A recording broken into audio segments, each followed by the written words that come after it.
warahmatullahi wabarakatuh. Perkenalkan, nama saya Muhammad Rafi Firdaus dengan NIM 2024 0510142. Di sini saya akan mempresentasikan tentang kondisi ekonomi Rusia pada saat konflik Rusia-Ukraina.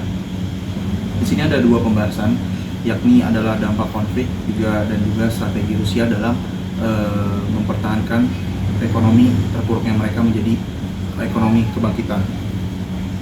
Oke, kita masuk ke dampak konflik yang pertama, yaitu adalah inflasi tinggi dan juga defisit anggaran. Secara garis besarnya, inflasi tinggi itu adalah sebuah kenaikan harga barang atau jasa yang secara umum dalam sebuah pengertian ekonomi. Pada waktu itu setelah konflik, Rusia itu menghadapi sanksi ekonomi internasional yang mengakibatkan ekonomi internasional yang mengakibatkan ekonominya itu mengalami penurunan pemasukan barang. Lalu kita bahas defisit anggaran.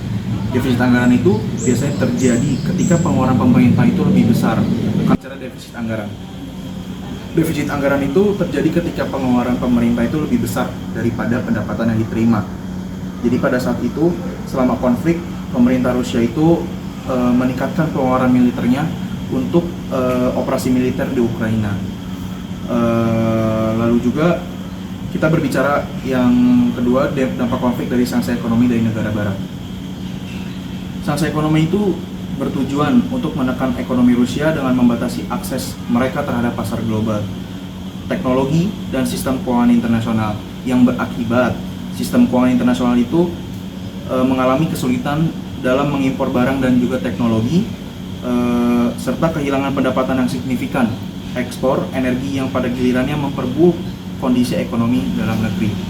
Lalu kita berbicara tentang strategi Rusia, bagaimana cara Rusia itu mengembalikan kondisi ekonomi yang terpuruk mereka menuju ke ekonomi situasi bangkit mereka. Yang pertama itu Rusia melakukan desertifikasi. Lalu kita berbicara tentang strategi Rusia, bagaimana cara Rusia mengembalikan ekonomi terpuruknya mereka menuju ekonomi stabilnya mereka. Yaitu Rusia itu dengan cara yang pertama melakukan diversifikasi ekonomi ke sektor non energi. Lalu yang kedua, mempererat hubungan perdagangan internasional mereka dengan negara China dan juga India.